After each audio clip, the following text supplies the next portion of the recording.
a mostrar porque son de una dureza terrible y no quiero que se vayan de aquí mal, y aparte de eso tampoco es cuestión de estar haciendo exhibición de esas imágenes, ¿no? Israel ha sido atacado hace unos días de una forma sorpresiva. Y antes de dar una explicación bíblica a esto que ha ocurrido, que la tiene, y ustedes tienen que saberla, si nosotros comenzamos a leer la Biblia desde el principio, nos vamos a dar cuenta que en un momento determinado de la historia, Dios decidió escoger a un hombre, Abraham, y a través de ese hombre, pues preparar a un pueblo para que a través de ese pueblo, específicamente de una de las familias de ese pueblo, concretamente de la familia de Judá, de la tribu de Judá, pudiera nacer el Mesías, el Redentor del mundo, el que iba a venir a morir por nuestros pecados y a cumplir centenares de profecías que se habían escrito a lo largo de la historia. Ese pueblo se llama el pueblo de Israel. El otro día en las clases de hebreo que yo estoy dando a un grupito de hermanos o de personas interesadas por YouTube, por Zoom los días martes, yo les expliqué que incluso en ese mismo nombre hay una explicación de cada una de las letras, porque es un nombre que Dios le puso a Jacob y por lo tanto no es un nombre que se le ocurrió así simplemente, sino que cada letra tiene un significado y podemos aprender muchas cosas ya simplemente del nombre de Israel. Si no fuera por la mano y por la protección de Dios, ese pueblo a estas alturas de la vida no existiría, no cabe la menor duda. Ha sido un pueblo que siempre ha sido perseguido de una manera u otra. Muchas naciones, imperios han intentado por todos los medios destruirlos. Tenemos el ejemplo de los egipcios que los invitaron a través de José, pero que con el paso del tiempo Egipto se convierte en una jaula de oro de la cual ya no pueden salir, se convirtieron en esclavos y si no llega a ser por una intervención poderosa de Dios, allí se hubieran todos muertos con el paso del tiempo. Al faraón no se le ocurrió otra cosa que coger a los niños varones y arrojarlos a las aguas del río Nilo. Es decir, lo que quería era exterminar progresivamente al pueblo de Israel. Ya el primer intento o el primer suicidio, pues mató un hermano a otro. Pero este hombre fue mucho más allá y lo que quería era quitar a todos los varones del pueblo para que el pueblo de Israel terminara con el paso del tiempo, pues asimilándose a la cultura de los egipcios y ser uno más o simplemente desaparecer de la faz de la tierra. Dios llamó a Moisés, saca de una forma poderosísima al pueblo de Israel. Se calcula que aproximadamente las 10 plagas que leemos en nuestra Biblia, en el libro de Éxodo, duraron aproximadamente un periodo de un año aproximadamente. Y en todas y cada una de estas plagas el Señor lo que está haciendo es no solamente demostrar su poder, su superioridad, su autoridad, sino desmantelar y avergonzar a todos los ídolos, a todas las divinidades, todos los dioses que supuestamente estaban para proteger pues, a los animales, a los cultivos, a las personas, a las aguas del río Nilo, etcétera, etcétera. Fue un auténtico desastre lo que ocurrió en Egipto. Finalmente, después de un año largo de plagas y de pruebas tremendas, el pueblo de Israel logra salir de la esclavitud, pero se encuentran con un obstáculo terrible, imposible de superar, las aguas del Mar Rojo. La primera vez en la historia y la última que Dios hizo eso, no lo volvió a hacer nunca más, ni lo volverá a hacer nunca más. Cuando divide, abre las aguas de un mar para que su pueblo pase por en medio del mar como si fuera tierra seca, y cuando los egipcios intentan disfrutar de la bendición de los hebreos, la palabra de Dios dice que las aguas se cerraron y nunca más los egipcios volvieron a causarle problemas ni quebraderos de cabeza al pueblo de Israel. Ya están libres, ya han cruzado las aguas del Mar Rojo, ahora se tienen que adentrar en un desierto que no conocen, un desierto tremendamente caluroso, donde se van a encontrar con muchos enemigos, ¿verdad? Y la palabra de Dios nos enseña que una vez más el Señor demostró su poder para con su pueblo. Durante la noche les protegía con una columna de fuego para espantar a las bestias del desierto y al mismo tiempo darles calor y protección. Durante el día había como una especie de una sombrilla, un paraguas gigante que le daba sombra al pueblo de Israel. Y la Biblia dice, y Pablo dice qué era esa piedra, dice que durante todos los años que anduvieron por el desierto, dice que una piedra, una roca, les seguía. de la cual todos bebían agua cada día. Y esa roca, dice el apóstol Pablo, era nada más y nada menos que el Señor Jesucristo. El maná caía todos los días, 6 días a la semana, el séptimo día no caía nada, y comieron pan del cielo, comieron codornices. Nada ni nadie pudo detener el avance del pueblo de Israel hasta que por fin, después de mucho sacrificio y de mucho esfuerzo, logran llegar a la tierra prometida. Moisés no pudo entrar, todos conocemos la historia, pero Josué logró entrar con más de 80 años de edad a la tierra prometida. Poco a poco van conquistando, año tras año, generación tras generación, la tierra de Canaán, hasta que finalmente digamos que se apropian de la mayoría de la tierra, aunque siempre tuvieron enemigos dentro o en los alrededores que intentaban atacarlos y destruirlos, pero siempre y cuando, repito, siempre y cuando ellos estuvieran alineados con Dios, en orden, en obediencia, en santidad, sin apartarse ni a diestra ni a siniestra de los estatutos que Dios les había dado a los 50 días de salir de la esclavitud en el monte Sinaí. Nadie les iba a poder destruir bajo ningún concepto. En el momento en el que bajaran la guardia, en el momento en el que comenzaran a adorar a otros dioses, se apartaran de la palabra de Dios, automáticamente eran exactamente igual de vulnerables que cualquier otro pueblo de la tierra. Porque no era por sus méritos, no era por su sabiduría, sino era por la gracia de Dios. Mientras ellos estaban alineados con ese Dios, Dios los cuidaba. En el momento en el que se apartaban de los caminos rectos del Señor, automáticamente los enemigos les atacaban. Llámense filisteos, amorreos, jebuseos o el que usted quiera mencionar en esta tarde. A lo largo de la historia, no solamente ya desde dentro del pueblo de Israel, de la tierra, sino a lo largo de la historia, hubieron imperios que, movidos por celos, por envidia o por lo que usted quiera mencionar, siempre tenían el objetivo no solamente de atacar, sino de destruir y borrar de la faz de la tierra a este pueblo. Lo intentaron los egipcios, fracasaron, lo intentaron los asirios, fracasaron, lo intentaron los babilónicos, fracasaron, lo intentaron los medos persas, los griegos, los romanos, los cruzados, los nazis, todo lo que ustedes quieran mencionar. En España se hicieron auténticas barbaridades con el pueblo de Israel, se les expulsó, se les crucificó, se les quemó, se les obligó a convertirse a una religión que no creían en ella, ni mucho menos lo hacían de todo corazón, sino por presión. Y a lo largo de la historia ha sido un pueblo tremendamente perseguido. Hasta que por fin, milagrosamente, después de 2000 años de huir de un sitio a otro, de estar perseguidos aquí, masacrados por allá, etcétera, etcétera, pocos años después de la finalización de la Segunda Guerra Mundial, Israel en un día logra declarar la independencia. En mayo de 1948 nace, después de 2000 años sin existir, una nación llamada Israel, con su bandera, con el Hatikva, que es el himno nacional, que por cierto es un himno hermoso, y logran entrar a la tierra prometida, pero no a toda la tierra que Dios les había prometido, sino a una parte muy pequeña del territorio de Israel, porque en aquel momento no estaban los famosos palestinos dominando el país, porque dicho sea de paso, nunca jamás hubo un pueblo palestino que tuviera un país y una ciudad palestina, jamás. Eso es un invento. Allí estaban los ingleses, y antes de los ingleses los otomanos, y antes de los otomanos podríamos hacer una lista gigantesca. Ellos decidieron quedarse con una pequeña porción de Israel para poder vivir, las peores tierras donde no había agua, pantanos llenos de parásitos, donde se cogía la malaria, el tifus y todo tipo de enfermedades.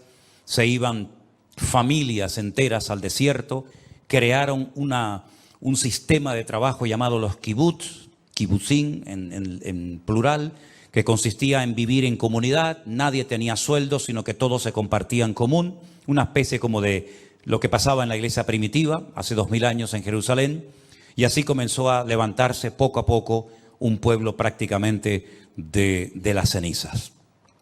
A lo largo de este tiempo, desde 1948 hasta hace unos días, se han llevado a cabo guerras terribles, 7, 8 guerras, en todas, en cada una de ellas, ellos han salido victoriosos, han conquistado más tierra de la que en un principio se les había asignado por las Naciones Unidas, lograron recuperar en junio de 1967 la ciudad de Jerusalén. Después de 2000 años, por fin pudieron ir y tocar el Kotel Hamarabí, el muro de los lamentos, hacer tocar el shofar, levantar la bandera y hacer una oración de acción de gracias, porque después, ya digo, de 2000 años logran recuperar su tierra. En esa guerra, ha habido otras, ¿verdad?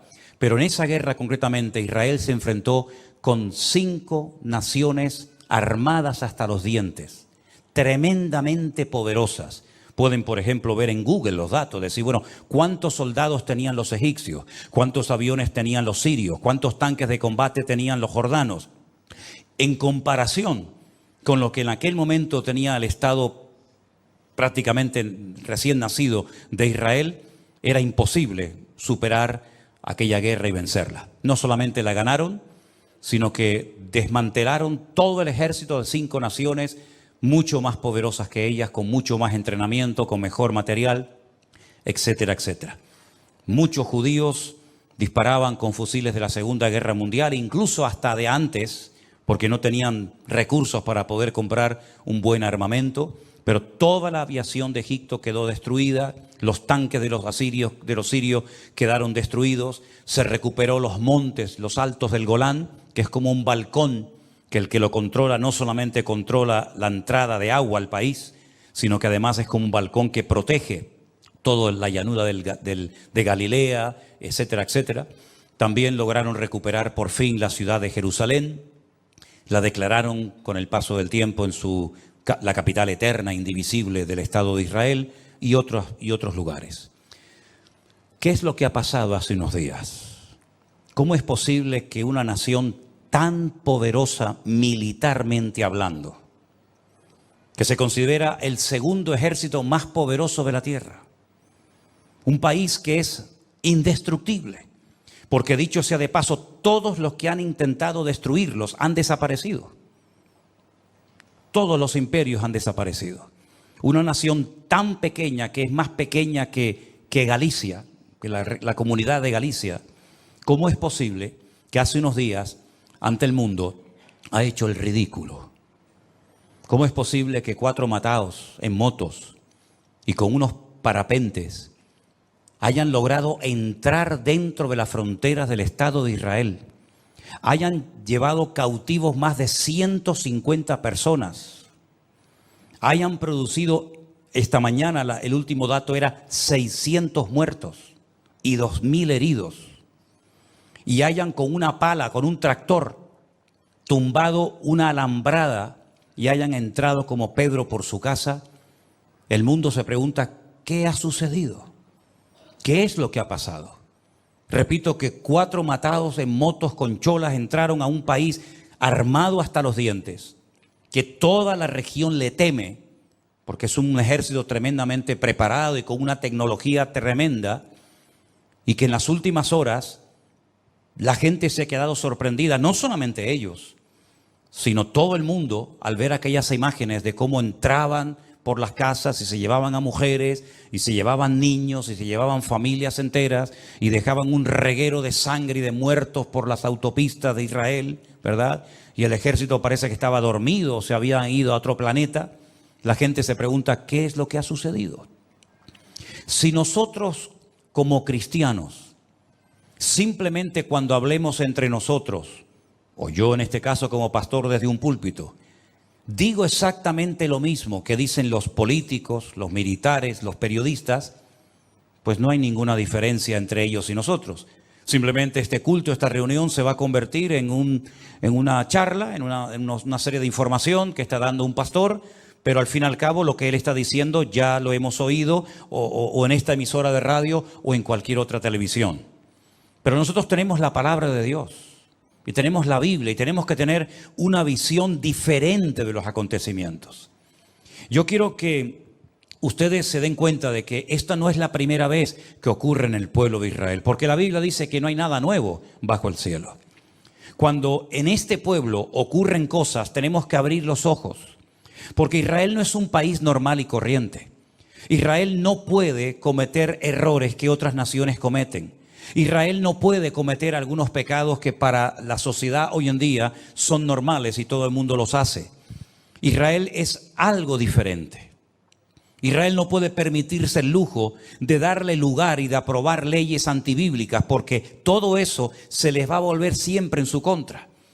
Israel fue escogida por Dios para ser luz entre las naciones, para marcar una diferencia, para ir en contra de la corriente. Y el peor error es que Israel pierda su identidad y quiera parecerse a Europa o quiera parecerse a los americanos y quieran tener un estilo de vida tan abierto y tan democrático y tan liberal que al fin y al cabo muchas personas cuando van allí se quedan sorprendidos diciendo, ¿pero este es el Estado de Israel? Algunos pensaban que aquí todos eran creyentes, que leían la Biblia, que oraban, y es un país donde hay un libertinaje tremendo. Es un país donde se están haciendo una serie de cosas terribles que están trayendo estas consecuencias. Y esto no ha hecho más que empezar. Esto no ha terminado. Porque aunque ahora los políticos y los militares de Israel están pensando seriamente borrar de la faz de la tierra la franja de Gaza, aunque lo hicieran, el problema sigue estando. Porque el problema de Israel no son los palestinos. El problema de Israel no es ese ejército tremendamente poderoso que está arriba en el sur del Líbano llamado Hezbollah, que hace años presumen de tener 150.000 cohetes, pero no estos cohetitos o estos misiles que lanzan desde la franja de Gaza, entre comillas, caseros, que por supuesto hacen mucho daño y viajan unos cuantos kilómetros, sino misiles en todo el sentido de la palabra, porque Hezbollah no son 4 matados que están allí haciendo el tonto, sino es un ejército financiado por Rusia y por Irán. Y tienen armamento tremendamente sofisticado que puede tumbar a cualquier país cuando quieran. Entonces, queridos hermanos, cuando por ejemplo nosotros nos vamos al libro de Josué, y quiero llevarles, la primera lectura que quiero leer en esta tarde es en el libro de Josué. Cuando ellos logran entrar a la tierra prometida, y tienen una victoria tremenda, como tantas que ha tenido el pueblo de Israel a lo largo de la historia, ellos se dan cuenta de que la tierra de Canaán es posible conquistarla. No es verdad lo que habían dicho aquellos exploradores hacía 40 años atrás, que la tierra se tragaba a sus moradores, que ellos eran como langostas en comparación a la altura de aquellos hombres tan enormes. Ellos se han dado cuenta de que la tierra prometida les va a costar conquistarla, pero es posible vencer a todos y a cada uno de los enemigos que en aquel momento estaban allí, que eran 7 naciones, cada una de ellas con sus características. Unos eran fuertes en los valles, otros en las montañas, unos atacaban por la retaguardia, como ha sucedido ahora, es la técnica de Amalek. Estaban los filisteos, etcétera, etcétera. Pero ellos cuando conquistan la ciudad de Jericó, una ciudad con doble muralla, una ciudad que era humanamente hablando imposible de conquistar y sin mover ni un dedo, sino simplemente por acatar la estrategia divina que consistía en dar vueltas, ¿se acuerdan? Y más vueltas alrededor de la ciudad de Jericó. Y finalmente 7 vueltas, cuando ellos ven aquel milagro de cómo aquellas murallas cayeron de arriba abajo y se desmenuzaron, cayeron sobre sí mismas, ellos dijeron, es posible conquistar toda la tierra. Pero miren lo que sucedió, capítulo 7 de Josué. Los hijos de Israel cometieron una prevaricación en cuanto al anatema. Permítame explicarles que de la ciudad de Jericó no se podía tomar nada. No había botín para los soldados ese día.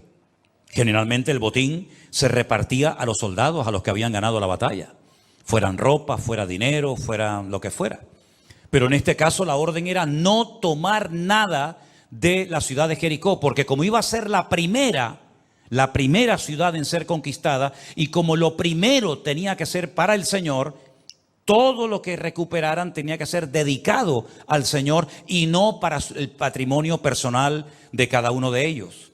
Los primeros frutos, cuando los árboles daban los primeros frutos, ese fruto no se podía comer por el propietario, sino tenían que llevarlo al templo y consagrarlo al servicio del Señor. Y así con los animales y con todo. En esta ocasión, todas las personas que entraran a tomar posesión de la ciudad de Jericó no podían tomar nada, porque era la primera ciudad y lo primero siempre es para el Señor. Nadie podía tomar nada. Pero dice aquí que el pueblo cometió una prevaricación en cuanto al anatema. Había una maldición que tomara algo traería esa maldición al pueblo. Y resulta que hay un tal Acán, hijo de Carmi, hijo de Zabdi, hijo de Zera, de la tribu de Judá, tomó del anatema, de lo que estaba maldito, y la ira de Dios se encendió contra los hijos de Israel. ¿Se dan cuenta? ¿Cómo se podía saber que Dios estaba airado? ¿Hay formas de saber que Dios está contento? ¿Podemos comprobar hoy en día, en un momento determinado en nuestro ministerio, en nuestro matrimonio, en nuestra familia, que Dios está contento conmigo? Claro. ¿Y cómo puedo saber si Dios está enfadado conmigo? Porque a lo mejor estoy haciendo algo mal y Él no está contento con lo que estoy haciendo, más bien está airado. ¿Cómo podemos saber si Dios está contento o airado con mi estilo de vida? Vamos a ver qué pasó. Después Josué envió hombres desde Jericó a Jai, una ciudad pequeña, insignificante, que estaba junto a Bet-Aben, hacia el oriente de Betel. Y les habló diciendo: subid y reconoced la tierra. Y ellos subieron y reconocieron a Jai. Volviendo a Josué le dijeron: no suba todo el pueblo, sino suban como 2,000 o 3,000 hombres y tomarán a Jai. No fatigues a todo el pueblo yendo allí, porque son pocos. Es decir, en Jericó sí tenemos que ir todos, porque en Jericó son muchos. Y tenemos que apoyarnos y tenemos que ir unidos como una piña. Pero Josué, no hace falta que movilices a todos los soldados, porque es un lugar pequeño. Entonces, que la gente descanse. Tú llama a dos o 3,000 soldados o voluntarios, porque es un sitio insignificante, son muy poquitos y con un pequeño ejército los derrotaremos. Eso era lo que ellos pensaban. Pero que el capítulo empieza diciéndonos que Dios estaba airado. Y ellos van a notar enseguida que Dios está airado con el pueblo. Subieron allá del pueblo como 3,000 hombres, los cuales huyeron delante de los de Jai. Delante de esa pequeña población, 3,000 hombres salen corriendo como gallinas asustadas. Y los de Jai mataron de ellos a unos 36. Y los siguieron desde la puerta de Sebarín y los derrotaron en la bajada, por lo cual el corazón del pueblo desfalleció y vino a ser como agua. No daban crédito a lo que estaba pasando, pero ¿cómo es posible que ayer le ganamos al grande y hoy salimos corriendo delante del pequeño? Ayer no murió nadie y hoy han muerto 36 hombres y probablemente habría también algunos heridos. Hoy hay llanto en Israel porque hay mujeres que se han quedado viudas, hijos que se han quedado sin padre. Entonces Josué rompió sus vestidos, se postró en tierra sobre su rostro delante del arca de Dios hasta el caer la tarde. Él y los ancianos de Israel, y echaron polvo sobre sus cabezas. Era la señal de luto, de duelo, de dolor. Y Josué dijo: ay, Señor Jehová, ¿por qué hiciste pasar a este pueblo el Jordán para entregarnos en las manos de los amorreos para que nos destruyan? Ojalá nos hubiéramos quedado al otro lado del Jordán. ¿Te das cuenta cuando una persona está desanimada o enfadada o triste, cómo ora mal? Está diciendo tonterías. Como que hubiera sido mejor que nos quedáramos al otro lado del Jordán. Entonces, si nos quedamos al otro lado del Jordán, la tierra se queda sin conquistar, las promesas se quedan sin cumplir y la honra de Dios queda por el suelo, porque Dios ha dicho que esta tierra se la dará a ustedes y a su descendencia. Y si tú prefieres quedarte al otro lado, la honra de Dios va a quedar por el suelo. Así que déjate de decir más tonterías. Ay, Señor, ¿qué le diré ya? ¿Qué diré ya que Israel ha vuelto la espalda delante de sus enemigos? Porque los cananeos y todos los moradores de la tierra oirán y nos rodearán y borrarán nuestro nombre de sobre la tierra. Y entonces, ¿qué harás tú a tu grande nombre? Y el Señor le dijo a Josué: levántate. ¿Por qué te postras así sobre tu rostro? Ahora viene la explicación. Israel ha pecado y aún ha quebrantado mi pacto que yo les mandé. Han tomado también del anatema y hasta han hurtado, han mentido y aún lo han guardado entre sus enseres. Por esto los hijos de Israel no podrán hacer frente a sus enemigos, sino que delante de sus enemigos volverán la espalda. Por cuanto han venido a ser anatema, ni estaré más con vosotros, si no destruyereis al anatema de en medio de vosotros. ¿Entienden ahora? ¿Se dan cuenta ahora por qué hicieron el ridículo? ¿Por qué cayeron hombres muertos? ¿Y por qué no pudieron vencer al pequeño y al grande? Sí, ¿se dan cuenta? Esta explicación que Dios está dando no ha caducado en el tiempo. Dios sigue opinando y creyendo exactamente lo mismo que dijo. Se lo dijo a Josué y lo vuelve a decir hoy en día. Cuando Israel no vence a sus enemigos, sino más bien sus enemigos se regocijan sobre Israel, es por lo mismo que el Señor le dijo a su pueblo hace miles de años. Porque Israel ha pecado y por eso vuelven la espalda delante de sus enemigos. Como Dios es el mismo ayer, hoy y por los siglos, esta explicación está en pleno vigor hoy en día en el pueblo de Israel. ¿Cuántos dicen amén?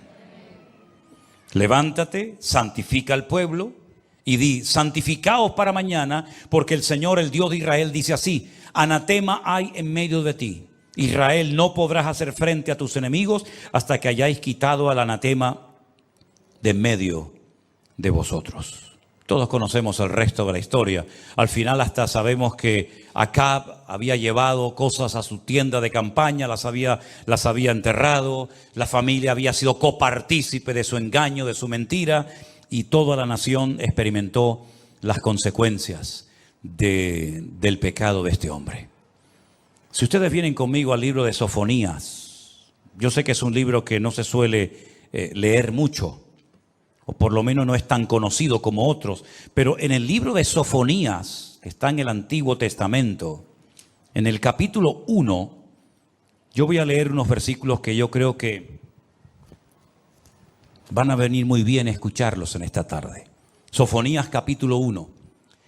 Palabra de Jehová que vino a Sofonías, hijo de Cusi, hijo de Gedalías, hijo de Amarías, hijo de Ezequías, en los días de Josías, hijo de Amón, rey de Judá. Destruiré por completo todas las cosas de sobre la faz de la tierra, dice el Señor. Destruiré a los hombres y a las bestias. Destruiré a las aves del cielo y a los peces del mar. Cortaré a los impíos y raeré a los hombres de sobre la faz de la tierra, dice el Señor. Extenderé mi mano sobre Judá y sobre todos los habitantes de Jerusalén y exterminaré de este lugar los restos de Baal y el nombre de los ministros idólatras con sus sacerdotes. Y a los que sobre los terrados se postran al ejército del cielo y a los que se postran jurando por Jehová y jurando por Milcón. Y a los que se apartan de en pos de Jehová y a los que no buscaron a Jehová ni le consultaron. Calla en la presencia del Señor, porque el día del Señor está cercano, porque Jehová ha preparado sacrificio y ha dispuesto a sus convidados. Y en el día del sacrificio Jehová castigaré a los príncipes y a los hijos del rey y a todos los que visten vestido extranjero. Asimismo castigaré en aquel día a todos los que saltan la puerta, los que llenan las casas de sus señores de robo y de engaño. Y habrá en aquel día, dice el Señor, voz de clamor desde la puerta del pescado y aullido desde la puerta segunda. Y gran quebrantamiento entre los collados. Aullad, habitantes de Mactes, porque todo el pueblo mercader es destruido. Destruidos son todos los que traían dinero. Acontecerá en aquel tiempo que yo escudriñaré a Jerusalén con linterna y castigaré a los hombres que reposan tranquilos como el vino asentado, los cuales dicen en su corazón: Jehová ni hará bien ni hará mal. Por tanto serán saqueados sus bienes, sus casas serán asoladas. Edificarán casas, mas no las habitarán. Plantarán viñas, mas no beberán el vino de ellas. Cercano está el día grande de Jehová, cercano y muy próximo. Es amarga la voz del día de Jehová, gritará allí el valiente. Día de ira aquel día, día de angustia, de aprieto, día de alboroto y de asolamiento, día de tiniebla y de oscuridad, día de nublado y de entenebrecimiento. Día de trompeta y de algazara sobre las ciudades fortificadas y sobre las altas torres. Atribularé a los hombres y andarán como ciegos, porque pecaron contra Dios. Y la sangre de ellos será derramada como polvo, y su carne como estiércol. Ni su plata ni su oro podrá librarlos en el día de la ira de Jehová, pues toda la tierra será consumida con el fuego de su celo, porque ciertamente destrucción apresurada hará de todos los habitantes de la tierra.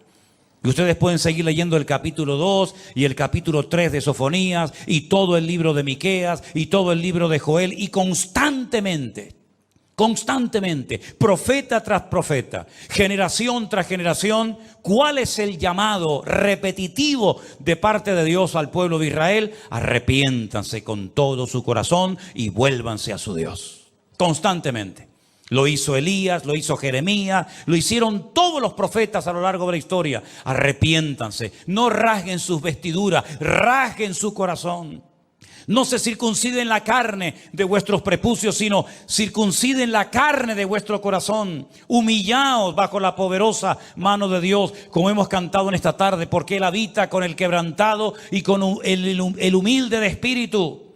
Y constantemente vemos que Dios llama siempre al arrepentimiento, al arrepentimiento, al arrepentimiento al pueblo. ¿Cuál fue el primer sermón, el primer mensaje de Cristo cuando aparece en la escena pública en Israel? Arrepentíos y convertíos para que sean borrados vuestros pecados, porque el reino de los cielos se ha acercado a vosotros. Continuamente, hermanos, continuamente. Vuelvo a repetir lo que dije al inicio. Hay pecados que las naciones cometen, que no digo que los puedan cometer, pero que no sufren ni a corto ni a largo plazo, parece nada. Pero el pueblo de Israel no se puede permitir ciertos y determinados lujos. No puede cometer ciertos y determinados pecados, porque tienen que ser luz a las naciones y tienen que ser diferentes a todos los pueblos. Y cuando pierden su identidad, cuando quieren apoyar colectivos que no tienen por qué apoyarlos, cuando van en contra de las palabras de Dios para caerle bien al mundo, para que el mundo diga, bueno, no son tan cerrados los judíos, son permisivos, permiten esto, permiten aquello, es una democracia abierta, hay libertad de culto, se pueden hacer todo tipo de manifestaciones. Cuando quieren ser como las demás naciones, abren una puerta terrible que se les vuelve en su contra. Este grupo de Hamás que atacó al Estado de Israel, que por cierto, Hamás es una palabra árabe, que es el nombre de un partido político en Israel, de un partido terrorista. Hamás significa violencia. Fíjate ya el nombre, ¿no? Si tuviéramos en España un partido político que se llamara el Partido de los Violentos, ¿no? Imagínate, ¿no? Tenemos bueno, iba a decir...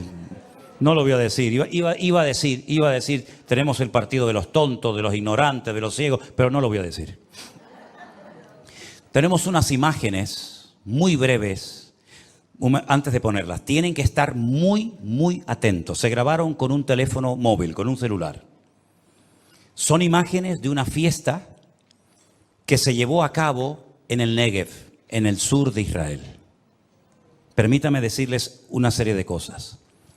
Hace unos días se celebró el día más sagrado en el calendario religioso judío, el famoso día del Yom Kippur, el día en el que se para el país, el día de ayuno, el día de oración, el día en el que todos, creyentes o no, piden perdón a Dios por sus pecados, porque era el día en el que entraba el sumo sacerdote a la presencia de Dios en el lugar santísimo y luego salía y le daba la bendición a todo el pueblo, la famosa bendición sacerdotal que muchos de ustedes ya conocen. Ese día del Yom Kippur, un día sagrado, un día solemne, un día en el que no hay tráfico, no hay aviones, no hay nada. Es un día para estar en recogimiento, para estar meditando, porque aparte, algunos rabinos dicen que es el día en el que Dios juzga el mundo, el día en el que te tienes que poner en línea con Dios, en sintonía con Dios, pedirle perdón al que hayas ofendido, devolver lo que has robado, perdonar las deudas, etcétera, etcétera. El día en el que está todo el mundo en sus casas en recogimiento, ¿verdad? Ese día, un grupo de religiosos fueron a la ciudad de Tel Aviv a montar una sinagoga pública para invitar a la gente a orar, a ponerse de rodillas en las plazas y orar a Dios, leyendo una serie de textos, haciendo una serie de oraciones.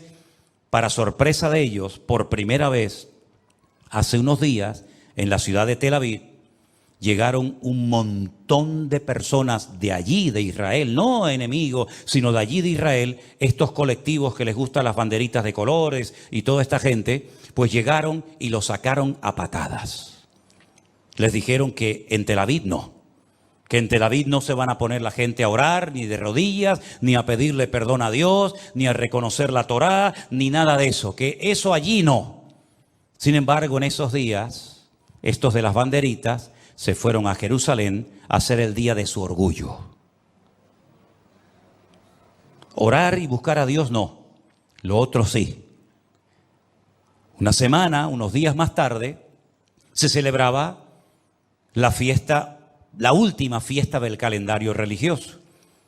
Una fiesta alegre, dura una semana, se llama la fiesta de Sukkot o la fiesta de los tabernáculos, donde se come todo el mundo en casa. Se le da gracias a Dios porque es en esa fiesta en la que se termina la lectura de la Torá que empezó en octubre del año pasado. Y el último día, el octavo día, que es un día añadido, es el día de la Simjá Torá, el día de la alegría de la Biblia. Que se sacan los rollos de la Biblia por las calles y la gente la toca y la besa y todo el mundo llorando y dando gracias a Dios por la palabra y dando gracias a Dios porque Dios nos dio la Torá, porque Dios nos dio la Biblia, etcétera, etcétera. Así que ni en el día del perdón hubo un mínimo de respeto, cosa que siempre piden los demás, pero que no lo hacen a ellos, a otros.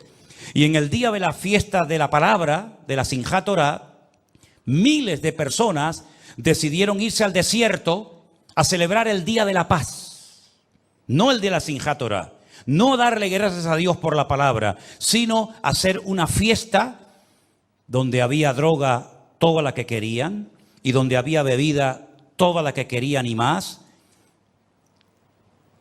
y donde Dios no aparecía por ninguna parte porque no lo quieren. Pero para sorpresa de muchos, en medio de esa fiesta de lujuria, en medio de esa fiesta que me hacía recordar a la fiesta que hizo el pueblo de Israel en el desierto cuando, como salvajes, todos drogados y todos borrachos, comenzaron a adorar a un becerro de oro, ¿se acuerdan?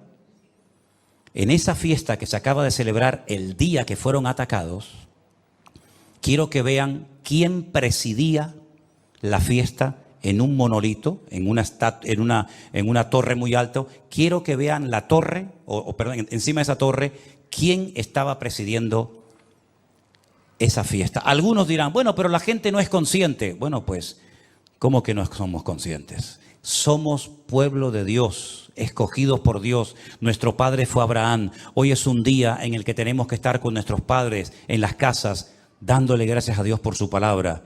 Y le dimos la espalda a Dios y nos fuimos al desierto como salvajes a hacer una fiesta de locos. Veamos las imágenes, por favor. Esa es la fiesta que se estaba llevando a cabo en el desierto.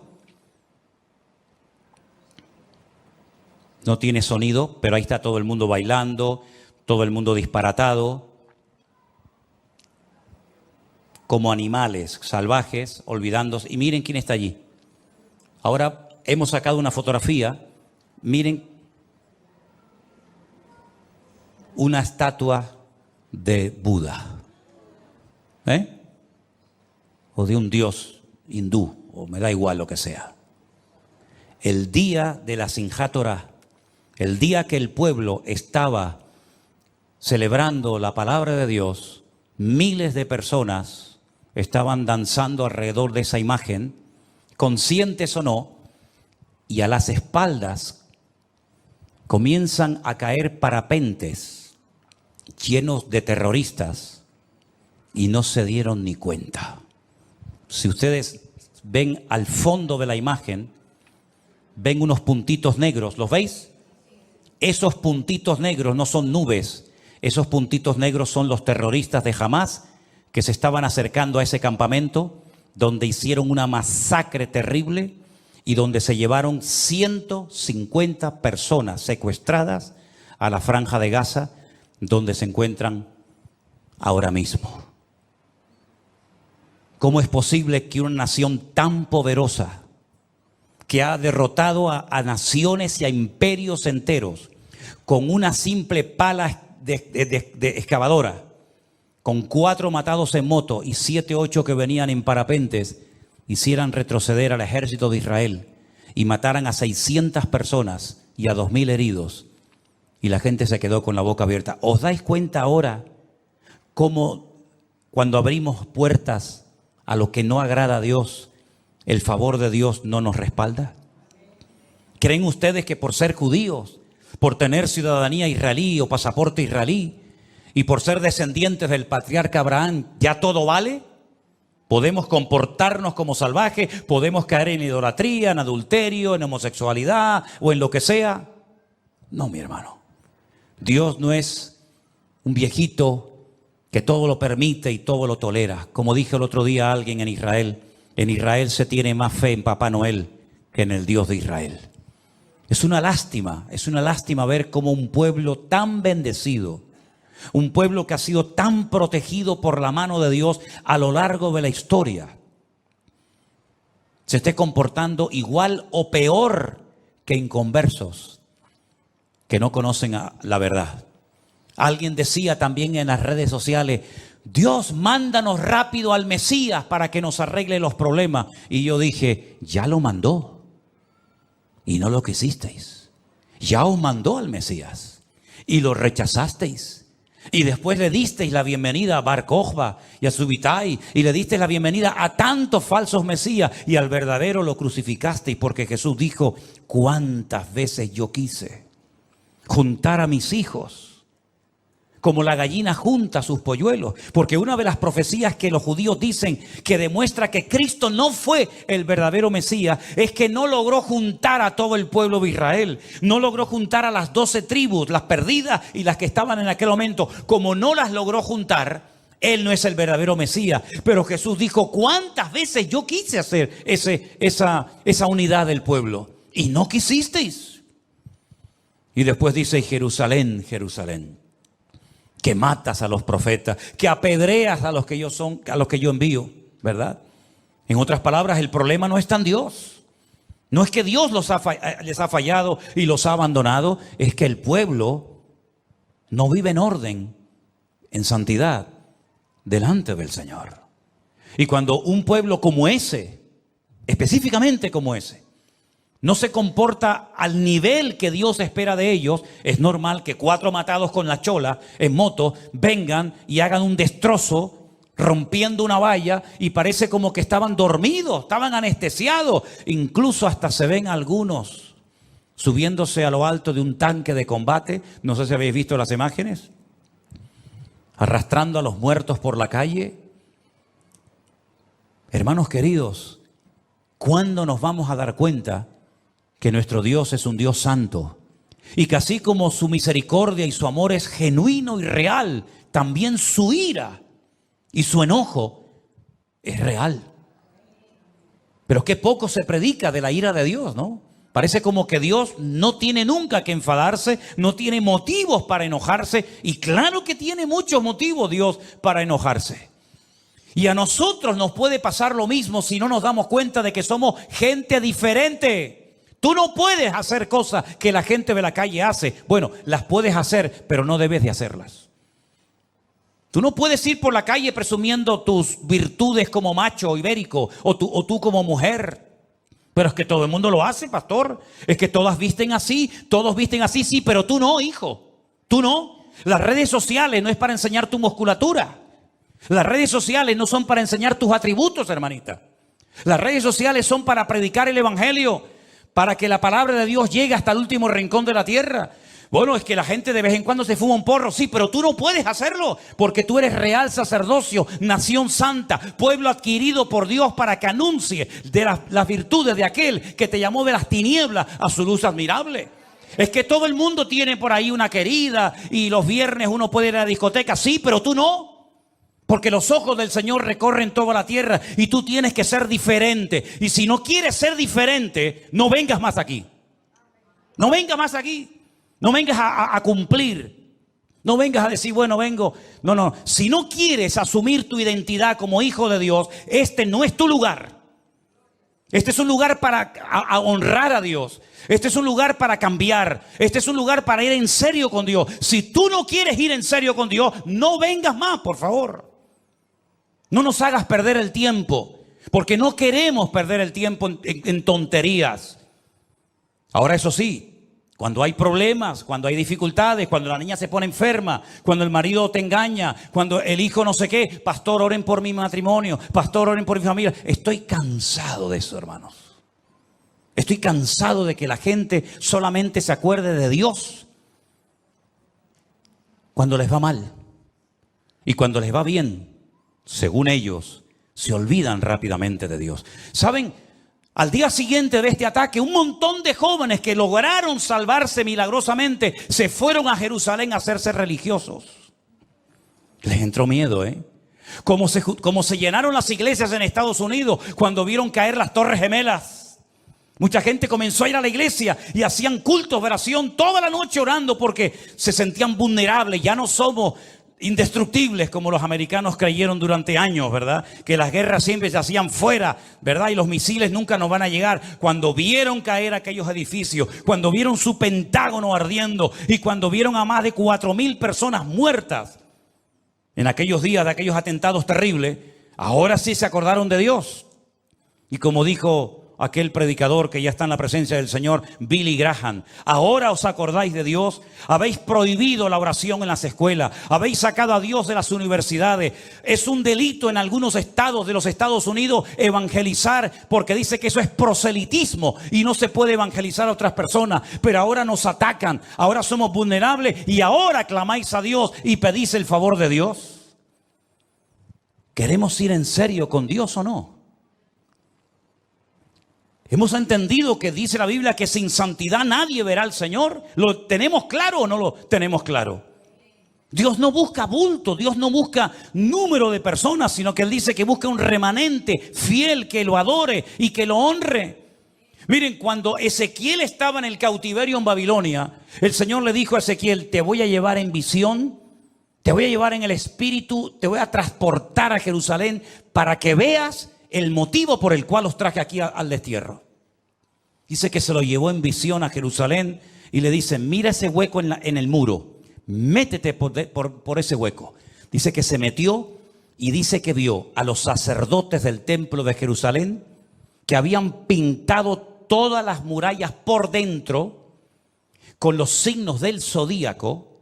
Estaban adorando a la reina del cielo, uno de tantos demonios, y dice que se acercaban el ramo a la nariz. Es decir, estaban esnifando droga. Dice, no, pero aún hay cosas peores, vente conmigo. Y dice que lo llevó en visión a diferentes partes del templo y decía, métete en esa habitación para que veas lo que están haciendo. Y ahora entra a aquella habitación para que vea lo que están haciendo. Porque esta gente de cara al público parecen los más santos del mundo.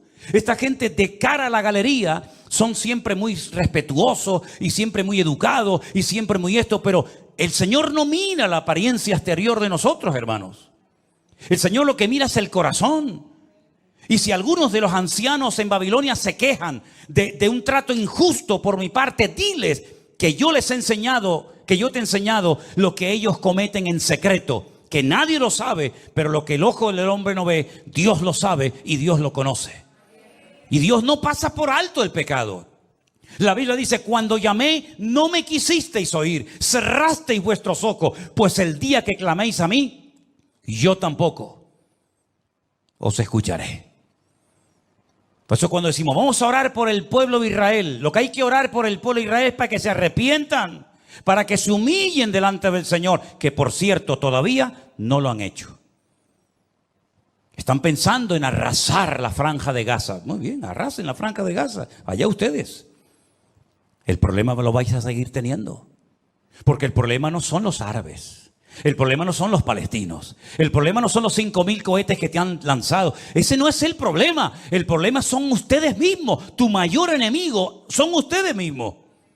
Y el día que mi pueblo se humille y busque mi rostro, yo sanaré la tierra, los bendeciré y los perdonaré. Eso es lo que dice la palabra de Dios. Claro, cuando leemos el Salmo 83, es tremendo, porque ahí vemos la estrategia del enemigo en contra de Israel. Lo leemos. Oh Dios, no guardes silencio, no calles, oh Dios, ni estés quieto, porque aquí rugen tus enemigos y los que te aborrecen alzan la cabeza. Contra tu pueblo han consultado astuta y secretamente, han entrado en consejo contra tus protegidos, han dicho, venid, destruyámoslos para que no sean nación y no haya más memoria del nombre de Israel, porque se confabulan de corazón a una contra ti, han hecho alianza. Las tiendas de los edomitas, claro, son las mismas naciones de hoy en día con otro nombre. Las tiendas de los edomitas, los ismaelitas, Moab, los agarenos, Jebal, Amón, Amalek, los filisteos y los habitantes de Tiro. Miren dónde están todas estas ciudades hoy en día y van a saber de qué enemigo estamos hablando. También el asirio se ha juntado con ellos, sirven de brazo a los hijos de Lot. Hazles como a Madián, como a Sísara, como a Javín en el arroyo de Sisón, que perecieron en Endor, fueron hechos como estiércol para la tierra. Pon a sus capitanes como a Oreb y a Zeeb y a Zeeb y a Salmuna como sus príncipes, todos sus príncipes, que han dicho heredemos para nosotros las moradas de Dios. Saben, hermanos, usted puede orar con autoridad y reclamar, pedir en humildad la protección, la bendición de Dios cuando tu vida está en orden.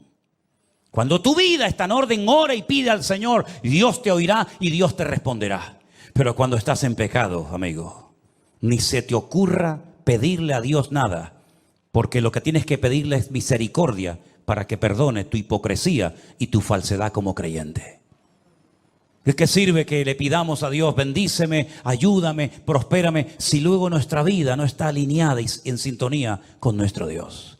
Ahora algunos dirán, es verdad, siempre han sido así, pueblo duro de servir, pueblo rebelde. Sí, dejemos ahora a Israel a un lado, vamos a dejar a Israel. Hablemos ahora de nosotros, ¿sí? Hablemos ahora de nosotros. Aquí no hay judíos, aquí no hay tribu de Judá, no hay Benjamín, no hay Leví. Hablemos de nosotros. ¿Y tu vida qué?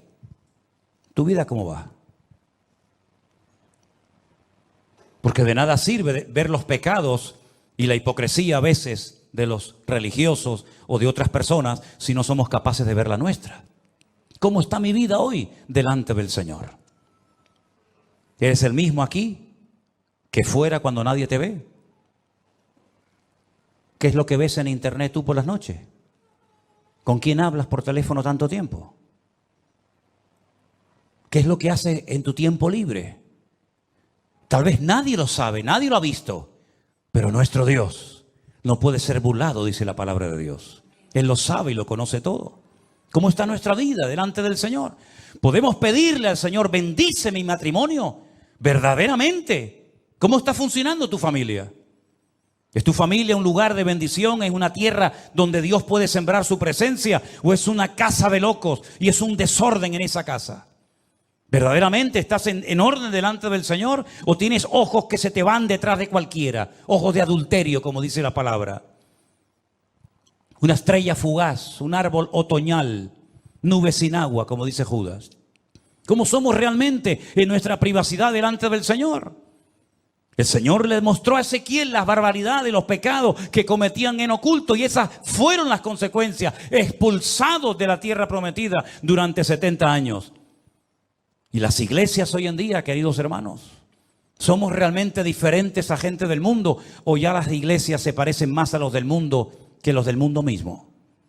Cuánta música, cuánta basura, cuánta soberbia, cuánto amor al dinero se ha metido a veces en las congregaciones y creemos, o algunos creen, que eso tiene que ver algo con el Evangelio del Señor Jesucristo.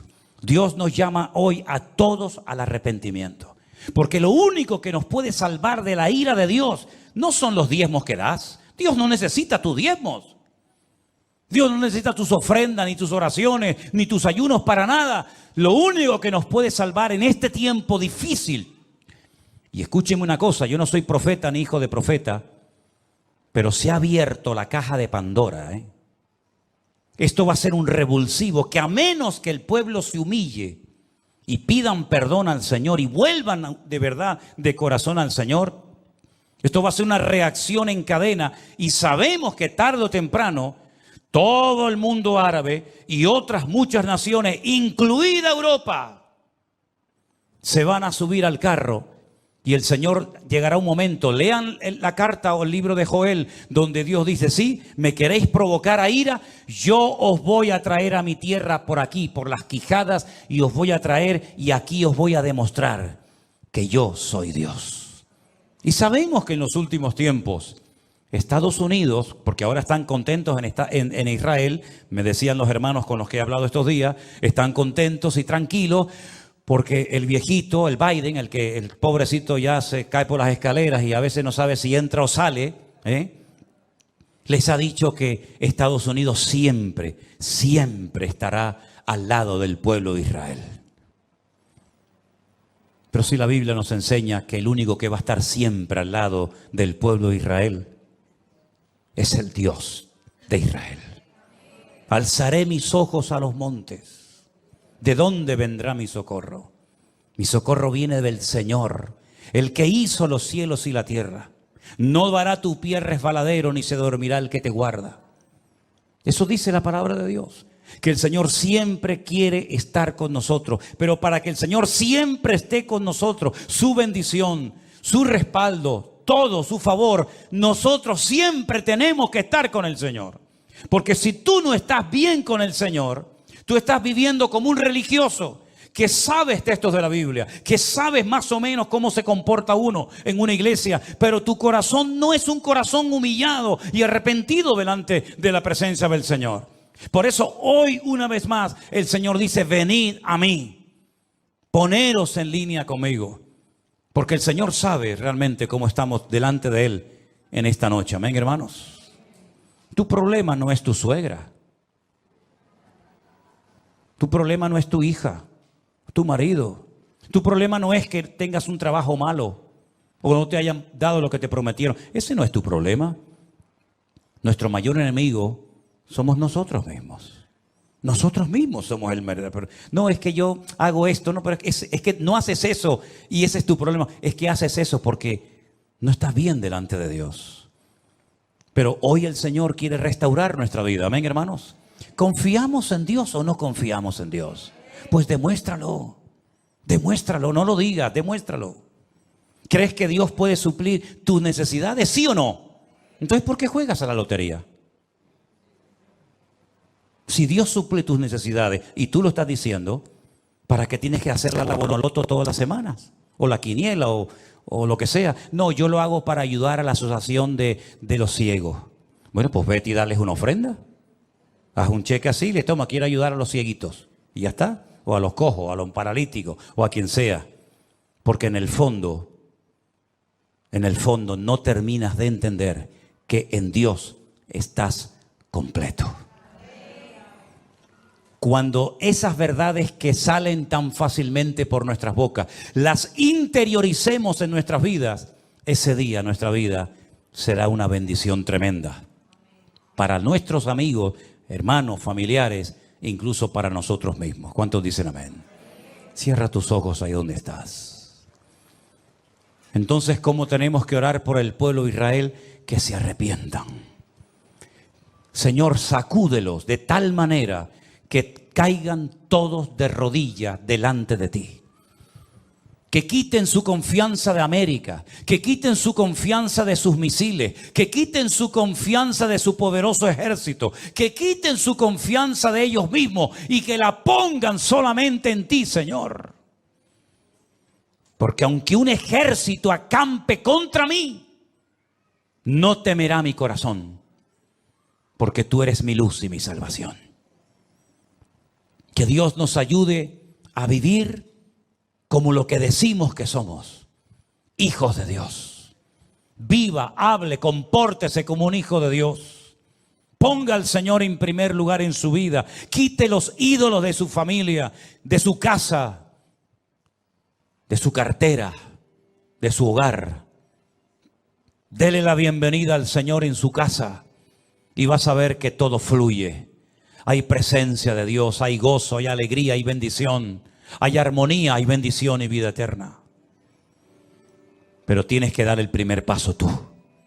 Ya el Señor te dice lo que tienes que hacer. Ya la palabra ha sido escrita. Ya la tienes en tu propio idioma. Ahora ponla en práctica, mi hermano, para que Dios te fortalezca en la fe, Señor. Aleluya. Gracias.